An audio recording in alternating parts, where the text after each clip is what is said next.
할렐루야, 반갑습니다. 오늘도 예배 나오신 여러분을 진심으로 환영하고 축복합니다. 날씨가 많이 추워졌습니다. 날씨가 이제 가을이 아주 짧게 잠깐 지나가나 봐요. 한 달도 안 되는 시간, 가을이 지나가고 이제 겨울이 시작되는 듯합니다. 한 가지 말씀드릴 수 있는 건 이 겨울이 왔을 때 이 건강을 잘 주의하시고요. 또 하나는 날은 차가워질지라도 우리의 마음은 따뜻해지기원 합니다. 날씨가 차가워진다고 우리도 같이 차가워지면 안 돼요. 사람을 향한 마음, 하나님을 향한 이 뜨거움이 인색해지는 것이 아니라 차가워지는 것이나 더욱더 불타오르고 따뜻해지길 바랍니다.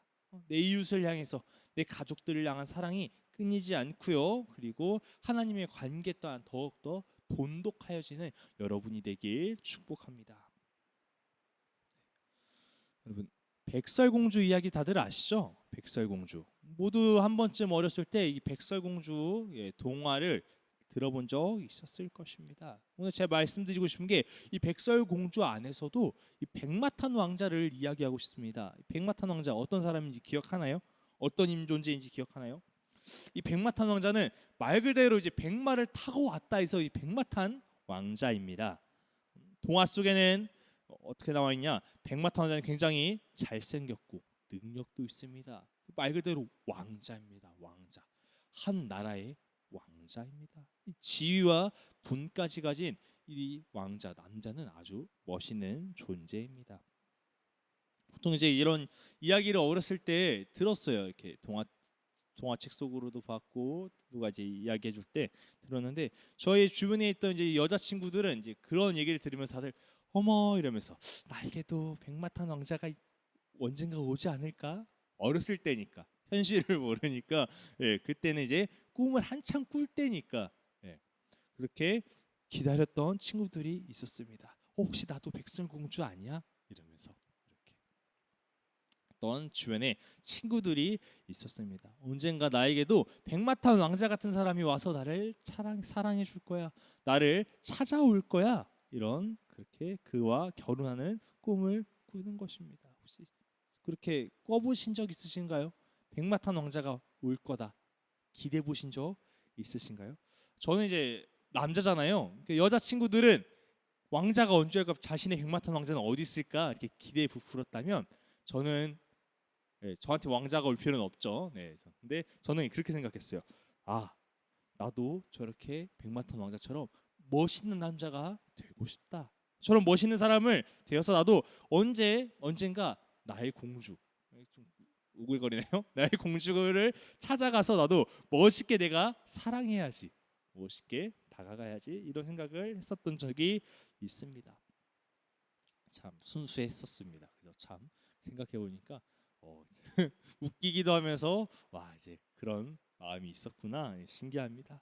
근데 이제 최근에 어떤 사람이 이제 백마탄 왕자에 대한 글을 적었는데 그냥 백마탄 왕자가 아니라 현대판 백마탄 왕자에 대한 글을 적었더라고요. 근데 이 글을 보니까 너무 웃겼습니다. 이 현대판 백마탄 왕자의 조건들이 너무 재밌었습니다. 그래서 제가 읽었던 이 현대판 백마탄 왕자의 조건을 말씀드리겠습니다. 이 백마탄 왕자가 되려면요, 현대판에서 이 현재로 되려면 왕자가 뭘 탔습니까? 백마죠. 그 백마는 그 당시에 엄청 훈련된 말입니다. 노련한 말입니다. 공이 엄청 들어갔고요. 교육을 잘 받았고 그리고 잘 먹고 잘 자란 아주 귀한 말입니다. 이 백마라고 하는 것은 아무나 탈 수 없었어요.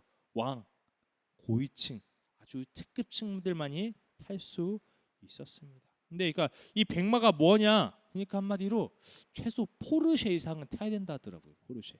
벤츠도 안 된대요. 우리가 벤츠 보면 우와 하는데 벤츠도 안 돼요. 포르쉐 이상. 포르쉐도 사실 낮은 급이에요. 그들에게는 이제 최상위 롤스로이스 이 정도, 벤틀리 정도는 타야지 이제 백마를 탄 왕자의 조건이 되는 것입니다. 두 번째는요, 왕자죠. 왕자는 뭘까요? 지위가 있었죠. 그리고 많은 재물이 있었습니다. 이 지위와 재물이 있는 사람이 뭘까요? 요즘 말하는 그냥 부자죠, 부자. 근데 그냥 보통 부자가 아니에요. 그냥 보통 거부가 아니라 재벌 2세 정도는 되어야 하는 겁니다. 재벌이 왕이니까 재벌을 왕이라고 하면 재벌 2세가 왕자는 재벌 2세 정도 되는 겁니다. 그래서 보니까 이러한 조건들을 보니까 현대판 백마탄 왕자는 진짜 없구나. 그 당시에도 백마탄 왕자는 잘 없었겠지만 굉장히 어려운 일임을 보았습니다. 저도 한때는 이제 백마탄 왕자를 꿈꿨죠. 어렸을 때 나도 이렇게 멋있는 남자가 되어야겠다. 근데 이제 나이를 먹고 보니까 저는 백마탄 왕자는 여러분이 보셔도 아닌 것 같죠? 여러분이 보셔도 백마탄 왕자는 아닌 것 같아요. 저의 모습은 백마탄 왕자보다는 오히려 이것도 나온 지 꽤 된 영화지만 슈렉, 슈렉 영화 보셨죠? 제가 물론 피부가 초록색이 그렇게까지 못생기진 않았지만 뭐 슈렉처럼 볼품 없는 사람 아닐까 그런 생각이 들었습니다. 보면서 역시 동화는 동화구나. 우리와 기대의 꿈은 다르게 동화는 동화로 끝내야 되는구나. 뭐 이런 생각들을 들었습니다. 근데 참 재미있는 게 이런 얘기를 하면서도 이 백마탄 왕자 이런 에피소드를 보면서도 참 흐뭇하더라고요. 기분이 좋아지더라고요.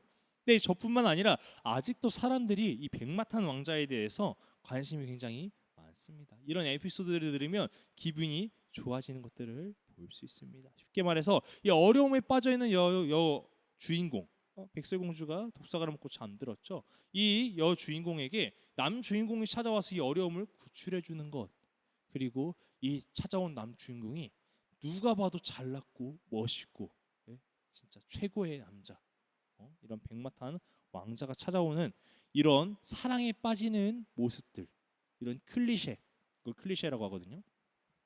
이런 백마탄 왕자 클리셰를 사람들이 흐뭇하게 바라보고 있더라고요. 그래서 한 가지 더 말씀드리면 최근에 산의 맞선이라는 드라마가 있었습니다. 굉장히 인기를 끌었어요. 얼마나 인기를 끌었냐면 시청률이 11.6%. 굉장히 많이 올라갔죠. 이 드라마의 내용을 간략하게 보면 일반 회사원인 여주인공이 있습니다. 그런데 이 회사원 여주인공이 친구 대신 맞선을 보러 나갔는데 그 맞선 상대가 그 회사의 사장이었던 겁니다. 그 회사의 사장이면서 또 재벌 3세였습니다. 이 남 주인공은 어떻게 됐겠어요? 첫눈에 빠졌습니다. 이 여주인공의 이 매력에 보고 첫눈에 빠져버렸습니다. 그래서 끊임없이 대시를 하는 거죠. 이 매우 잘생긴 외모, 훤칠한 키, 그리고 능력, 재벌 3세, 비주얼이면 비주얼, 능력이면 능력 부족한 것 없는 이 남 주인공이 여주인공에 빠진 것은 그냥 그 여주인공의 매력 한 가지였습니다. 여주인공의 매력에 빠지니까 다른 조건도 다른 것도 요구하지 않고 그 자체에 빠져들고 사랑합니다. 이런 내용이에요. 근데 이런 내용이 굉장히 반응이 뜨겁더라고요. 이 백마탄 왕자 클리셰가 들어가 있는 이 드라마가 인기가 있더라고요. 또 이 드라마뿐만 아니라 소설도 보니까 소설에서도 다들 이런 로망들이 하나씩 있는 것 같아요. 남자인 제가 봐도 괜히 기분이 좋고 흐뭇해지는데 여성들이 봤을 때 얼마나 가슴 설레는 일일까요? 내 안에 분명 벌어지지 않더라도, 일어나지 않을 일이더 하더라도 그 자체가 굉장히 가슴 뛰고 신기한 겁니다. 여러분이 들었을 때는 어떠신가요? 드라마는 드라마지, 동화는 동화지, 그렇게 생각하시나요? 그럼에도 우리는 그 얘기를 들었을 때, 백마탄 왕자 이야기, 백설공주, 또 산의 맞선이라는 드라마를 이야기를 했을 때 우리가 기분이 좋아졌다는 겁니다. 제가 오늘 지금 이 설교를 시작하자마자 지금께서 왜 이런 백마탄 왕자를 이야기하느냐, 백설공주 이야기를 하면서 백마탄 왕자 클리셰를 왜 이야기하느냐, 오늘 우리가 읽었던 말씀도 그런 백마탄 왕자 클리셰가 일어나기 때문입니다. 오늘 무슨 내용인지, 과연 성경 속에서는 어떻게 다가왔을지 한번 그 시대 상황 속에서 무슨 일이 있었는지 함께 읽도록 하겠습니다. 우리 2장 8절, 룻기 2장 8절 함께 읽도록 하겠습니다. 시작. 보아스가 룻에게 이르되 내 딸아 들으라, 이삭을 주우러 다른 밭으로 가지 말며 여기서 떠나지 말고 나의 소녀들과 함께 있으라. 두 어머니를 잃은 나오미, 두 아들을 잃은 나오미와 그리고 남편을 잃은 이 룻의 이야기를 기억하십니까? 2주 전에 제가 나눴던 말씀인데, 자신의 앞날을 걱정이보다 며느리를 사랑해서 보내주려고 했던 이 시어머니 나오미와 그리고 그 시어머니를 바라보며 시어머니의 하나님이 나의 하나님이 되기 원합니다. 내가 어머니를 보살피겠습니다. 어머니와 함께하기 원합니다라고 고백했던 이 룻의 고백, 우리가 그런 나오미와 룻의 이야기를 나눴었습니다. 근데 이제 오늘 말씀은 무엇이냐? 룻이 어느 날 이제 먹을 것을 구하기 위해 나오미와 함께 먹을 것을 구하기 위해 밖으로 나온 것입니다. 나 밖으로 나와서 무슨 일을 했느냐? 룻이 할 수 있었던 건 이삭을 줍는 일이었습니다. 룻에게는 농사를 지을 밭도 그리고 어떤 재력도 다른 것도 없었기에 과부인 룻이 할 수 있었던 일은 다른 이가 이제 밭에서 곡식을 베고 줍고 나면 떨어져 있는 이삭들을 줍는 겁니다. 이삭, 조그만 이삭 하나하나씩 줍는 겁니다. 한번 생각해 보기 바랍니다. 자, 일꾼들이 열심히 낫으로 이제 벼를 치고 있습니다. 치고 있으면 남자 일꾼들이 이렇게 치고 가요. 그러면 이제 단이 이렇게 쓰러져 있겠죠. 그럼 이제 여자 일꾼들이 종들이 끌어 담습니다. 벼를 담아요. 끌어 담아요. 그러면 벼를 담으면서 부시럭부시럭하면서 이삭이 조금씩 떨어지겠죠. 그 이삭을 이제 룻이 뒤따라가면서 줍는 상황입니다. 여러분, 이삭이 많이 떨어졌을까요? 적게 떨어졌을까요? 제가 봤을 때는 얼마 안 떨어졌을 것 같아요. 떨어져봐야 이삭이 얼마나 떨어지겠습니까? 떨어져 이 한 톨, 한 톨, 한 톨, 한 톨 이렇게 떨어져 있을 텐데. 그럼에도 룻은 떨어진 이삭을 주워 담습니다. 이 한 톨이라도 더 담아야, 더 모아야 나오미가 한 수저라도 밥을 더 먹을 수 있기 때문에 열심히 모으는 것입니다.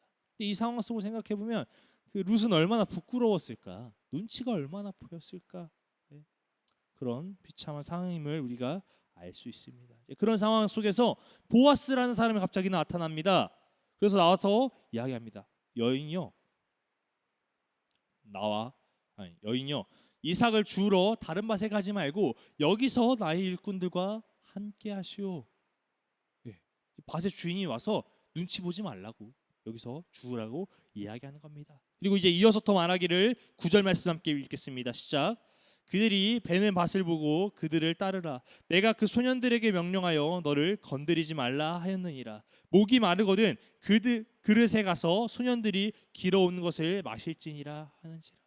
이 보아스는 누구냐? 그 지역에서 유력한 자라고 쓰여 있습니다. 이 유력한 자라는 의미는 여러 가지가 있는데 부자, 재력이 있는 자라는 의미도 있고요. 또 인정받는 자, 그리고 덕망이 있는 자, 이런 의미를 가지고 있습니다. 그럼 덕망이 있고 재물이 있는 이 유력한 자인 보아스가 룻에게 말합니다. 일꾼들이 가는 밭을 잘 보고 그 뒤를 따라가시오. 내가 일꾼들에게 당신을 건드리지 말라고 말하겠습니다. 그리고 혹시 목이 마르다면 눈치 보지 말고 가서 물을 마시면 됩니다.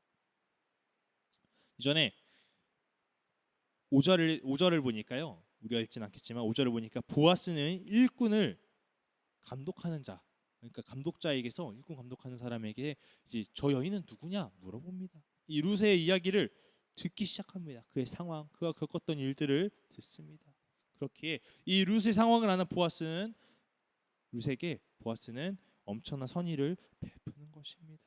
그리고 이후에 이제 말씀을 보니까 어떻게 했냐면 그 곡식을 일부러 뽑아서 흘리게 합니다. 일꾼들아, 일부러 곡식을 흘려라. 뽑아서 흘려놔라. 그녀가 죽게 해라. 저 여인이 더 죽을 수 있도록 하여라. 그래서 룻이 더 많은 이삭을 줍도록 그녀를 지켜보고 보살피는 것입니다.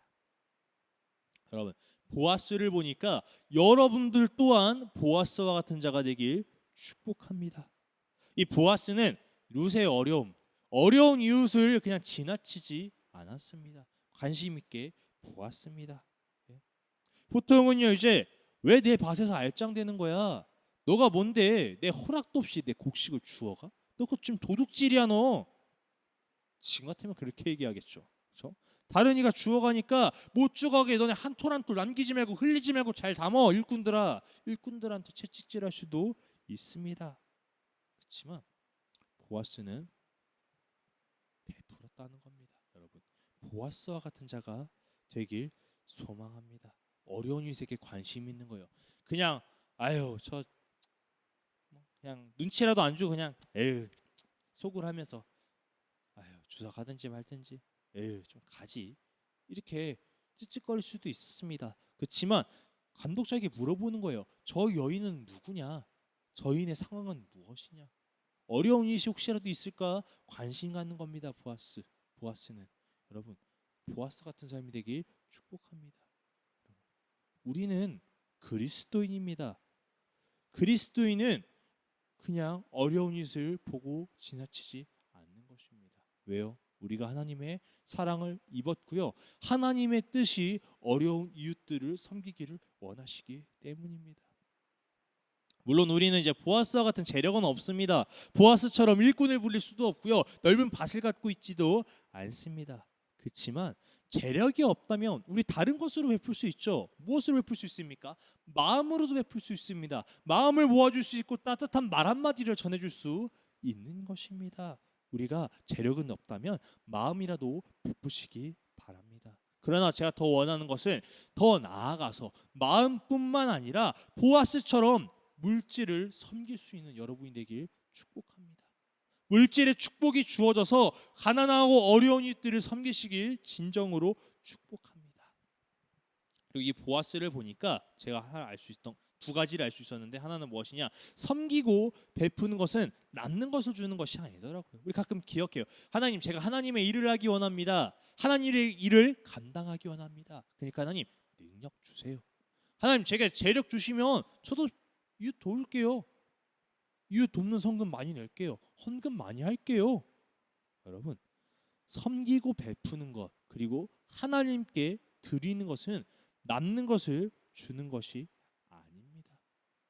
자, 룻은 흘린 이삭을 주었죠. 그 이삭을 줍는 룻, 어차피 흘린 거니까 에휴, 가져가세요. 남는 거 주는 걸 수도 있습니다. 그러나 보아스는 일꾼에게 무엇이라 말했습니까? 일부러 곡식을 더 흘려라. 그 여인이 더 가져갈 수 있도록. 여러분, 베풀고 섬기는 것은요, 남는 것을 주는 것이 아니라 내게 중요한 것을 내어주는 것입니다. 여러분. 그리고 한 가지 더 무엇을 알 수 있었느냐? 티내고 자랑하는 것은 섬김이 아니라는 것입니다. 보아스가 이야기합니다.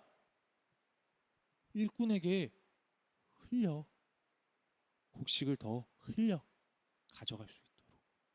그냥 곡식을 베서 아유 룻 힘드시죠? 여인 나오미 먹이고 살리냐 힘드시죠? 같이 가져가서 먹으십시오 하고 그냥 곡식 수확한 것들을 줄 수도 있습니다. 그러나 직접 주지 않고 왜 흘렸을까요?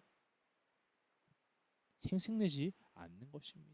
자랑하지 않는 것입니다. 룻에게 직접 주면 혹시라도 부끄러워할 수도 있습니다. 그녀가 그걸 주워가면서 더 절망할 수도 있습니다. 고맙기도 하겠지만요. 얼마나 비참한 상황이겠습니까? 그 이삭을 하나 한 톨 한 톨 줍고 있는 그 삶이.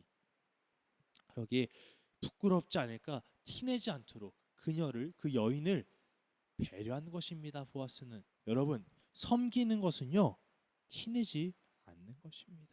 여러분 섬기려면 확실히 섬기시기 바랍니다. 남에게 주는 것은 나의 것을 내어서 섬기는 겁니다. 하나님의 일을 한다는 것 나의 남는 시간들을 드리는 것이 아니라 내가 시간을 내서 시간을 구분해서 물질이든 내 삶이든 내 모습이 어떤 것이든 구분해서 하나님께 드리는 것입니다.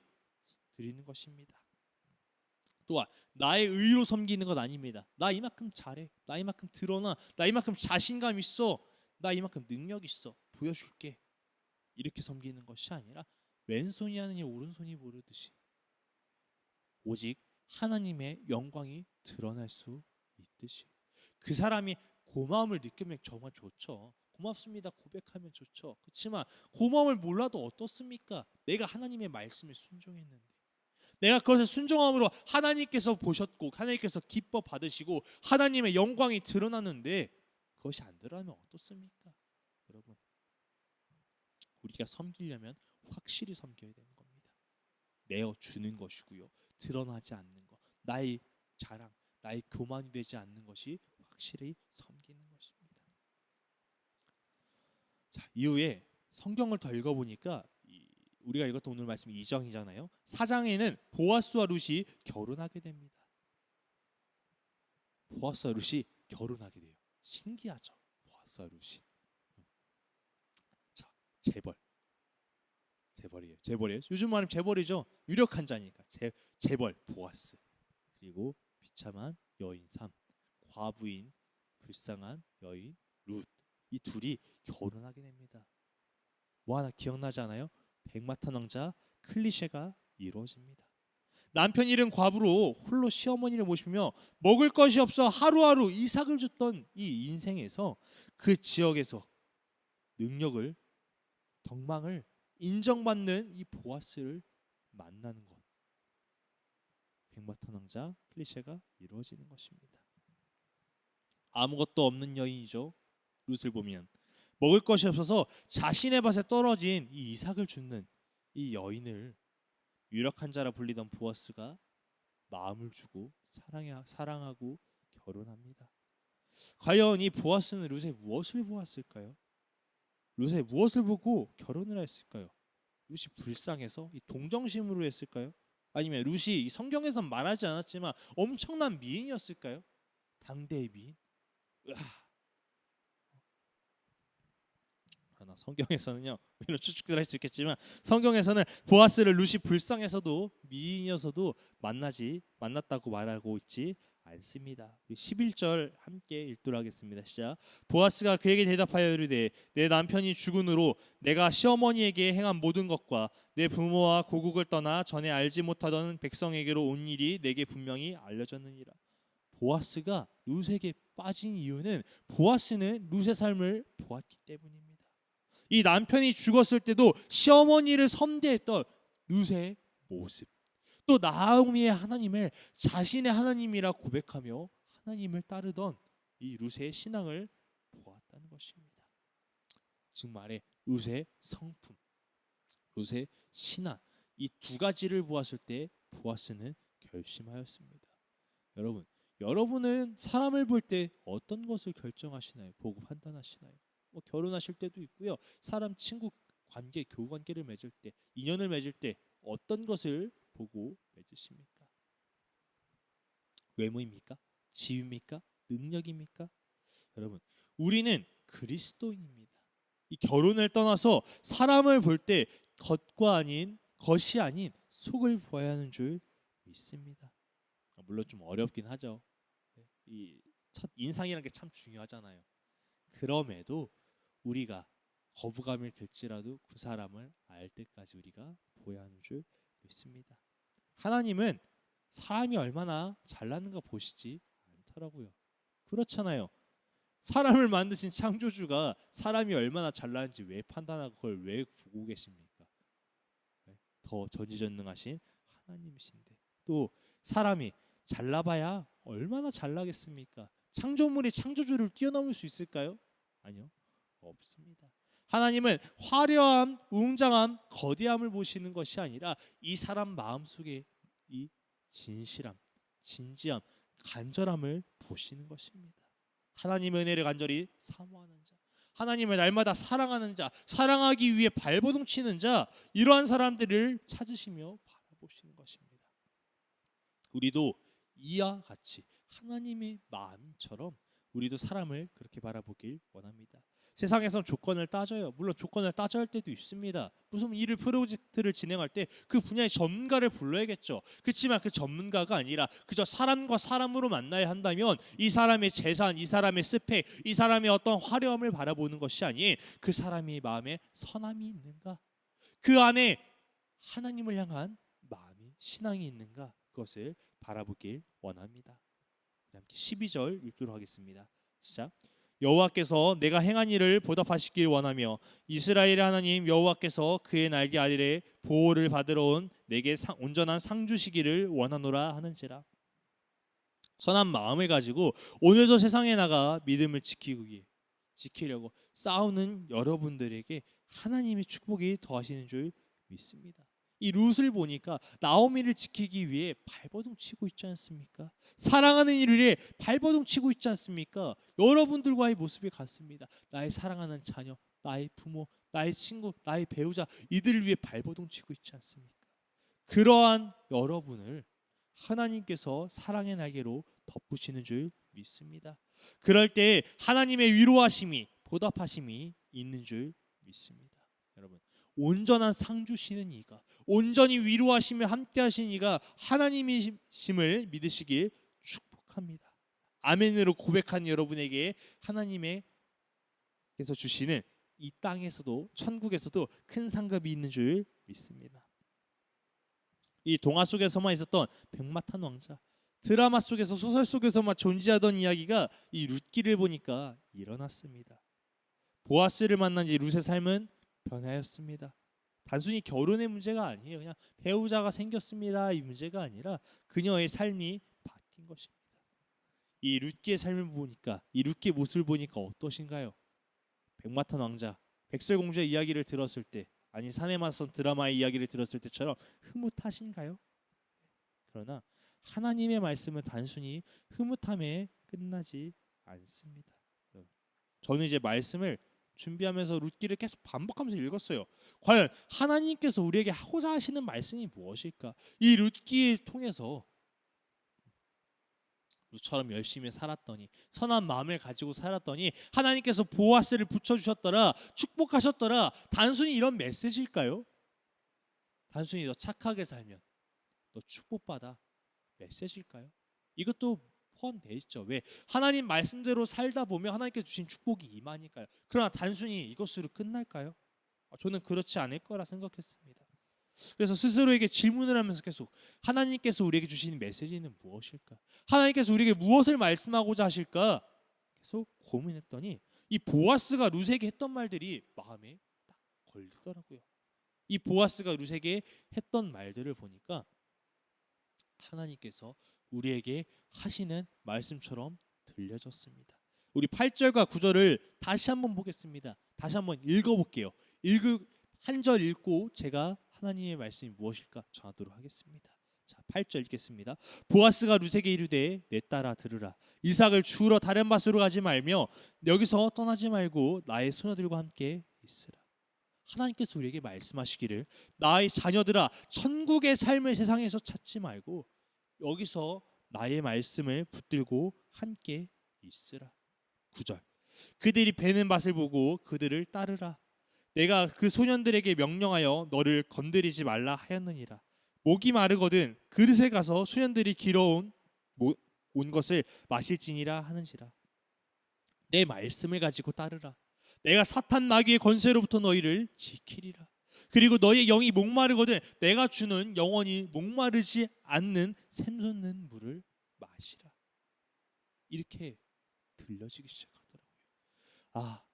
보아스가 룻에게 했던 말들이 그냥 단순히 말하는 것이 아니라 하나님께서 우리에게 주시는 마음이겠구나. 나와 함께해라. 다른 곳 가지 마. 이곳에 있어. 다른 것을 찾으러 가지 마. 세상의 부귀영화 구하려고 너희들 발버둥 치지 말고 내 안에 있어. 내가 주는 영생을 영원히 샘솟는 물을 마셔. 내가 너희를 마귀의 권세로부터 지킬게. 세상의 위협으로부터 지킬게. 내가 너에게 은혜를 더할게. 하나님께서 말씀하시는 겁니다. 말씀을 읽고 나니까 제 마음이 뜨거워졌습니다.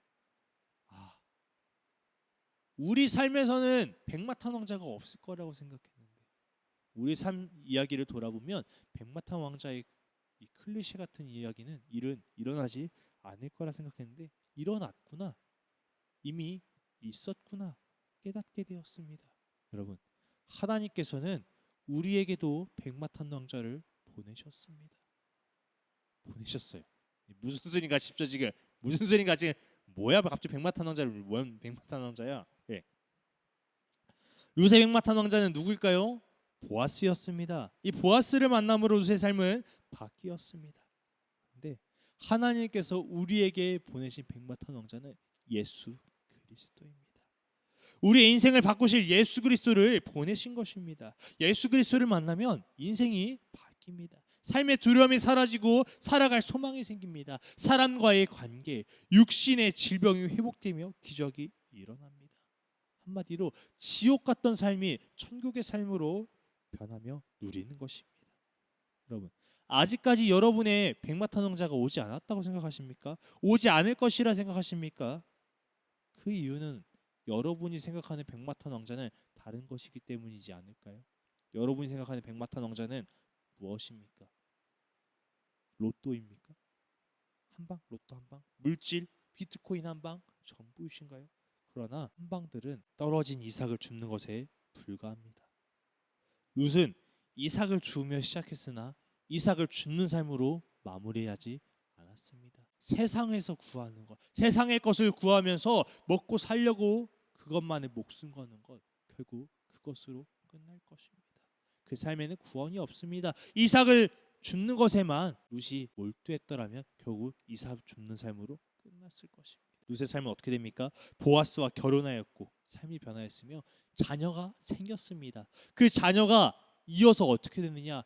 다윗왕이 그 가문의 계보에서 다윗왕이 나오며 훗날 예수 그리스도로 이어지는 일이 일어납니다. 여러분, 언제까지 이삭만 주우시겠습니까? 여러분의 삶은 언제까지 이삭만 찾으시겠습니까? 하나님의 체험, 기적은 나의 것이 아닙니까? 나와는 별관, 나랑 관련 없는 것들이며 그저 다른 이들에게 주어지는 것입니까? 성경에서 일어나는 일들은 단순히 다른 이의 이야기가 아닙니다. 이 모든 일이 내 삶 속에서도 일어나는 간절한 소망이 되는 줄 믿습니다. 이 사건들을 보니까 내 삶 속에서도 일어날 수 있겠구나, 내 삶 속에서도 하나님이 일하시겠구나, 이런 간절한 소망이 되길 바랍니다. 하나님의 하시면요, 이삭 주는 삶으로 끝나지 않습니다. 절망이었고 메마른 삶이 기쁨과 감사로 채워지는 것입니다. 여러분들 마음 가운데 소망이 일어나길 축복합니다. 이제 말씀을 마치려고 합니다. 혹시 룻이 보아스를 만나 인생이 역전된 이야기, 동화 속의 백마탄 왕자 같은 일이 나와는 거리가 먼 일이라고 생각하시나요? 드라마 사내 맞선의 내용처럼 재벌 3세와 일반인이 만나 이 결혼하는 일들은 흔하지 않습니다. 거의 불가능하다고 우리도 알고 있고 여겨지고 있습니다. 불가능에 가깝다고 보는 것이 많습니다. 그러나 여러분, 여러분의 삶 속에 그보다 더한 역전의 드라마가 있음을 기억하시기 바랍니다. 하나님은 우리에게 동화 속에서만 존재한다 여겼던, 우리에게 불가능하다고 여겼던 백마탄 왕자를 보내셨습니다. 하나님이 보내신 백마탄 왕자는 바로 예수 그리스도입니다. 요한복음 1장 12절에 영접하는 자, 곧 그의 이름을 믿는 자에게는 하나님의 자녀가 되는 권세를 주셨으니, 십자가의 사건으로 인해 구원의 길은 열려 있으며 신부된 우리가 신랑 대신 예수 그리스도를 만나 삶이 역전되었습니다. 백마탄 왕자는 동화 속의 드라마 속에만 존재하는 것이 아닙니다. 이미 우리 삶에 이루어졌어요. 우리 예수 그리스도가 오심으로, 예수 그리스도가 이 땅으로 오심으로 우리에게도 백마탄 왕자 클리셰가 이루어지기 시작한 것입니다. 그 클리셰의 마무리는 어떻게 됩니까? 행복합니다. 해피엔딩입니다. 보아스와 나오미가 혼인하여서 행복한 삶, 그리스도의 계보를 이어가듯이 우리가 예수 그리스도를 만나서 예수 그리스도와 날마다 혼인잔치를 이룰 때 우리의 삶이 변화되는 줄 믿습니다. 우리 삶 속에 구원이 일어나며 천국을 소망하고 천국의 삶을 살아가는 줄 믿습니다. 예수님은 우리에게 찾아오셨고 날마다 함께 하십니다. 존재하지 않는다, 내 삶 속에 백마탄 왕자는 존재하지 않는다 여기지 마시고 진정한 백마탄 왕자를 만나시길 바랍니다. 존재하지 않는 상상 속의 백마탄 왕자가 아니라 진정으로 우리에게 찾아오신 예수 그리스도, 우리에게 찾아오신 백마탄 왕자, 우리가 그분을 기억하길 원합니다.